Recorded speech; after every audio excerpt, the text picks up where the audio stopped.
विमल पोलो जुबा केसरी, हर पल मनाओ केसरी त्योहार। आलोक जी, आपसे शुरू कर रहा हूं। आलोक जी, सुप्रीम कोर्ट में एसआईआर पर चेतावनी तो ठीक है, सुप्रीम कोर्ट ने दे दी कि भैया अगर कुछ इलीगल हुआ तो उसको पूरे हम प्रक्रिया को रद्द कर देंगे, लेकिन अल्टीमेटली तो एसआईआर रुका नहीं ना आलोक जी। जिस तरह वक्फ नहीं रुका उसी तरह एसआईआर भी नहीं रुका, ये तो आप मानेंगे? मुझे लगता है कि किसी कानून जो संसद से बना है उसको रोकने का काम सुप्रीम कोर्ट अक्सर नहीं करता है, और जो काम करता है वो उसमें बदलाव या उसमें जो संवैधानिक आधार पर जो कमियां होती हैं उनको दूर करने का काम करता है। न्यायालय का शायद यही काम है, कानून बनाना जो है वो संसद का काम है। इसीलिए जिस तरह से वक्फ बोर्ड में भी जो तमाम बदलाव किए हैं मानक जी, वो बहुत बड़े व्यापक बदलाव हैं, और उससे पूरी बीजेपी हिली हुई है कि कलेक्टर की पावर कम कर देना और तमाम चीजें। अब ये हिंदू मुसलमान शायद वक्फ बोर्ड को लेकर बहुत ज्यादा नहीं कर पाएंगे। दूसरा विषय जो आपने आज एसआईआर का लिया, मैं समझता हूं कि एसआईआर पहले दिन से ही उसके ऊपर जो सवाल उठा वो मेन सवाल ये था कि उसका टाइमिंग और प्रोसेस। किसी ने नहीं कहा कि एसआईआर मत कीजिए, किसी पिटीशन में ये नहीं कहा, किसी पॉलिटिकल पार्टी ने नहीं कहा, सबने टाइमिंग और प्रोसेस के ऊपर सवाल उठाए, और जो हमने सवाल उठाए वो वास्तव में सवाल थे, और उनको आज सुप्रीम कोर्ट ने भी सिद्ध किया। सुप्रीम कोर्ट को आज भी पूरी तरह से शंका है कि इलेक्शन कमीशन क्या कर रहा है।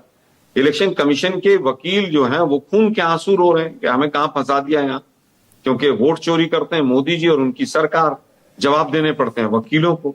दुर्भाग्य यह है कि एसआईआर में मृतकों को तो जिंदा कर दिया और जिंदा को मृतक कर दिया। आज जिस तरह से आपने कुरैशी साहब के बारे में भी बताया मानक जी, इसी तरह से तमाम जो पूर्व अधिकारी हैं, जो पूर्व इलेक्शन कमिश्नर है, तीनों ने तो आकर ओपनली कहा।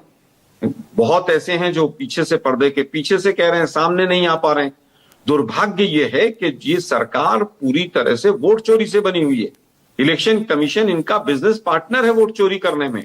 मोदी जी स्वयं बनारस से हारे थे चुनाव।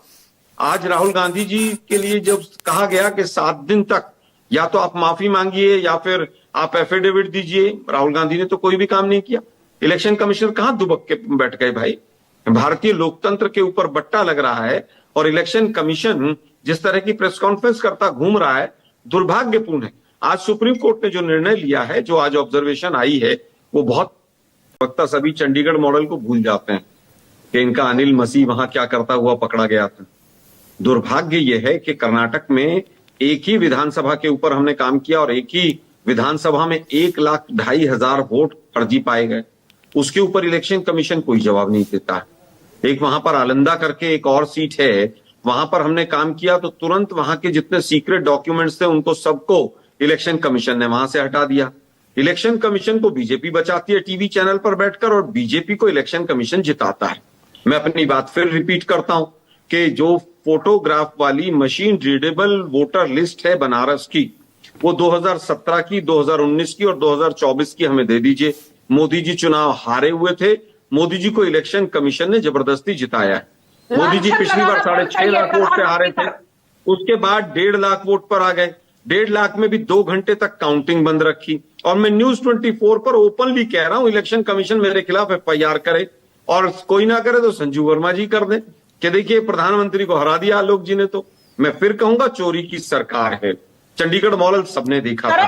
फेंकू कौन है क्या है मैं उस पर नहीं जाना चाहता, लेकिन सबसे ज्यादा झूठा प्रधानमंत्री अगर कोई रहेगा तो उसका नाम बिना बताए न्यूज 24 के दर्शक समझ जाएंगे कि सबसे ज्यादा झूठ किस प्रधानमंत्री ने अपने कार्यकाल में बोली है, किसने सबसे ज्यादा यू टर्न लिए। लेकिन आज का विषय बहुत गंभीर है, मैं इस पर नहीं आगे बढ़ूंगा। देखिए मानक जी, सुप्रीम कोर्ट की जो टिप्पणी आई है आलोक जी वो थोड़ा सा, आलोक जी बहुत दिनों से चर्चा हो रही है हाइड्रोजन बम, और आपने भी ये वाराणसी का मुद्दा उठा दिया बनारस का। कहीं ऐसा तो नहीं है ये हाइड्रोजन बम जो है वो वाराणसी से ही आ रहा है? देखिए मानक जी, मुझे लगता है कि वाराणसी में तो बहुत सारे एग्जाम्पल सामने आ ही गए थे कि एक एक मठ के अंदर किस तरह से कई सौ वोटें बनी हुई हैं, फादर्स नेम पे एक ही आदमी का नाम है। बहुत सी चीजें हैं ऐसी। आप देखिए किस तरह से कर्नाटक में हुआ है। वो इलेक्शन कमिश्नर साहब जो हैं, वो मुझे तो लगता है कि मतलब पता नहीं कैसे यूपीएससी क्वालिफाई किया होगा उन्होंने। वो कह रहे हैं सब लैंप पोस्ट के नीचे जो लोग सोते हैं, उन लैंप पोस्ट के नीचे वालों का हमने वोट बना दिया, इसलिए उनका 000 एड्रेस है।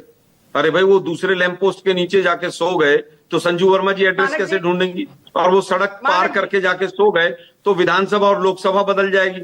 मतलब लोकतंत्र की धज्जियां उड़ाने में इस बीजेपी के पिट्ठू इलेक्शन कमिश्नर ने कोई कसर नहीं छोड़ी। आलोक जी एक सवाल और, बीजेपी आलोक जी एक सवाल और, संजू इसके बाद दे रहा हूं आपको, इसके बाद आप ही की बारी है संजू, इसके बाद आप ही की बारी, एक सेकंड संजू, इसके बाद आप ही की बारी है, एक सेकंड रुकिए ना संजू, इसके बाद आप ही की बारी, एक सेकंड।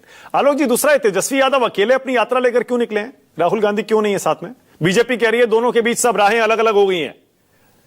देखिए बीजेपी को तो अब दूसरों में कमियां ही नजर आ रही हैं। हम तो बीजेपी से पूछ रहे हैं मोदी साहब की डॉक्यूमेंट्री दिखा के वोट कैसे मिलेगा? अरे 20 साल हो गए आपको वहां पर, आपने बिहार का बेड़ा गर्क कर दिया। बिहार में क्या क्या काम किया वो दिखाइए ना आप, डॉक्यूमेंट्री दिखाइए। वो मुजफ्फरपुर की लड़की का क्या हुआ था दिखाइए। कौन कौन से इंडिकेटर, सोशल इंडिकेटर्स में बिहार कहां स्टैंड करता है दिखाइए। वो 70,000, 80,000, 90,000, 1 लाख करोड़ कहां गया वो दिखाइए। पटना यूनिवर्सिटी को सेंट्रल यूनिवर्सिटी का दर्जा मिला कि नहीं मिला आप बताइए ना। ओके संजू वर्मा, संजू वर्मा सीएम कौन बनेगा? आलोक जी सीएम कौन बनेगा? मानक जी उसमें तेजस्वी यादव जी सबसे फ्रंट रनर हैं, इसमें कोई दो राय नहीं है। विधायक हमारे इस बार 150 से ज्यादा आएंगे और फिर विधायक दल के चुन लेंगे बैठ के। अच्छा ठीक आज है, हम न्यूज ठीक है। 24 के स्टूडियो में थोड़ी ना, लेकिन आपने तो कह भी दिया आलोक जी, आपने तो कह दिया, आपने तो एक कदम आगे बढ़ के कह दिया। देखिए दो चीजें हैं मानक जी, बहुत इंपॉर्टेंट विषय यहां पर आए।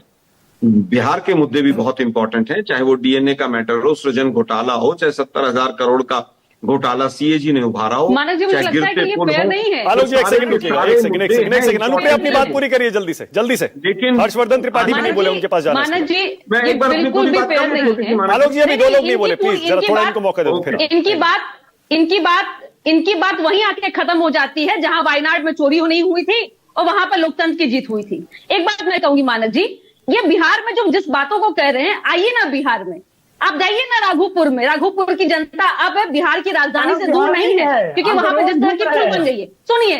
और जहानाबाद में थे, बेगूसराय में होंगे, पता है, हम तो पूरा बिहार की मुझे पता है। और यही नीतीश कुमार जी की चेतना है और नीतीश कुमार जी का काम है जो आपके सर और पेट का दर्द बन गया है। अब आपको अचेत नजर आ रहे हैं मुख्यमंत्री। ओके हर्षवर्धन त्रिपाठी को लाइए, हर्षवर्धन त्रिपाठी को लाइए, हर्षवर्धन त्रिपाठी, हर्षवर्धन त्रिपाठी।